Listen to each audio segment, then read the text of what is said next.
So there I was, 6 months into a failed experiment. When I started my indie dev journey, I had so many fresh ideas. RPGs, shooters, survival games, you name it. And just like every inside noob out there, I said to myself, I'm gonna make an online survival game. I've been working as a software engineer for 5 years and I thought, hey, this isn't gonna be so hard. Delusional and full of ambition, I started working on Stone and Claw, a game like The Isle or Path of Titans, but set in the Cenozoic era. My dream game. I was a game dev noob, tackling an online multiplayer project. And just like every bright-eyed kid with a dream, I dove in headfirst. I dropped some money on game models, a course here and there, which was actually a pretty good investment, and I poured 6 months into development. Eventually, I gained enough knowledge to admit, none of this is going to work online. I had written thousands of lines of code, only to realize I needed to build the entire thing with online systems in mind from the start. That was my first major hurdle, and the beginning of the end. I went back to the drawing board. I watched videos, read articles about online game architecture, and slowly came to a tough realization. There was no way in hell I could pull this off solo. I needed to account for lag, sync player states, save persistent data, implement client-side prediction. I had to prevent cheating, handle authentication, authorization, database management, server management. It was too damn much. I became overwhelmed. It just wasn't feasible, not when I had zero brand recognition. I had to pay for cloud services just to host a server, and I couldn't guarantee anyone would even buy the game. It was a wake-up call for sure. I didn't know whether to give up game development altogether. I gave it a shot, and I failed. But I was still in love with game development, and that's when I had an idea. Why not just make a single-player game instead? It was brilliant. Why hadn't anyone thought of it before? I accepted my fate and pivoted to a single-player game. The only question was, what the hell do I make it about? So I brainstormed. I knew I didn't want simulators, no puzzle games, no platformers, and I was pretty sure I didn't want to make a 2D game. What I did know was that I loved games like Metal Gear Solid and The Last of Us. Heavy storytelling, thought-provoking, and heartfelt.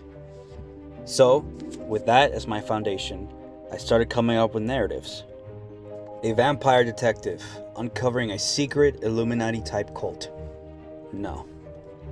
A man who uses his guitar to fight evil. Nah. A robot holding the key to saving the dying human race, escorting a little boy through an AI-controlled world. No. But wait, I like part of that. There was a journey, a main character, and a child. That was the starting point for Inti's path. I wanted to create something almost untouched in games and media. The Spanish conquest of the Incan Empire. As a Peruvian, that history meant something to me. It inspired me to dig deeper and build a narrative rooted in truth and emotion. At first, I imagined a dual story. A little boy using his imagination to picture Incan gods and heroes as a way to cope with the trauma of enslavement. His mother would tell him tales and you'd play as a god whose mythic journey parallels the real one. I scrapped that idea, but I kept a crucial part of that formula. A journey of a mother and her son, struggling to find safety as the world collapses under conquest. That was it. I had the seed of a story. 2 weeks later, after endless iteration, scrapped ideas, tears, blood and sweat, I finally had it. The full story and the name of the game. Inti's Path. The story of Chaska and her son, Inti, as they journey across a conquest-torn Peru to reach the last refuge, Machu Picchu. This isn't a sappy tale. It's not a fairy tale. It's a story of loss, cultural preservation, The Price of War, and The Love of a Mother. Now that I had the story, the next big question was, what kind of game did I want to make?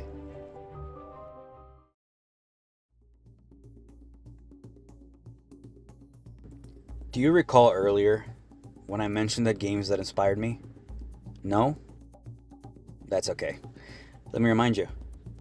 Metal Gear Solid is my favorite franchise of all time. The Last of Us is a very close second. I've never been a huge fan of first-person games. I like seeing my character on screen. I wanted Inti's Path to feel more like a TV show, cinematic and grounded. Third-person shooter?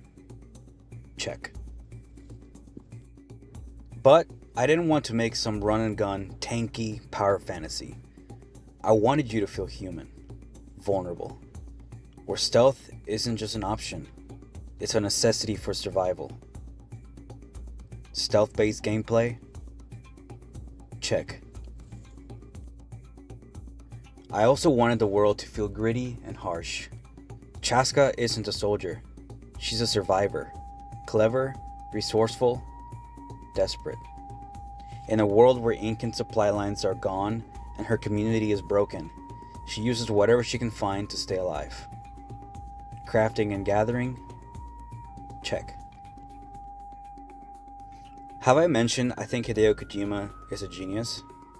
The way he handles storytelling, especially in Death Stranding, it feels like watching a film. That inspired me. I wanted that kind of cinematic storytelling in my game too. Cutscene storytelling? Check. And just like that, I had the bones of my game.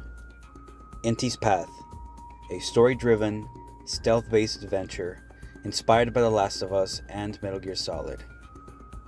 And so, Inti's Path was born. I took the lessons and a lot of the code from Stone and Claw and used them as the foundation for the new mechanics in Inti's Path. It's now been almost 6 months since I pivoted, and with a full-time job, a whole-ass family, and a pile of responsibilities, it hasn't always been easy to find that time. I even took a 2-month hiatus while adjusting to being back in the office. But since returning, I can proudly say I'm making real progress now. I'm now approaching a playable gameplay loop and an MVP. So far, I've completed pre-alpha versions of the camera system, the shooting mechanics, blood effects, initial animations, AI behaviors like idle, patrolling, searching, attacking, and seeking. And I'm also currently working on the inventory and the gathering systems. I'm super excited to keep sharing my progress with y'all. If you like the premise and the potential of this game, please subscribe to follow along with its development. That's all I have for today.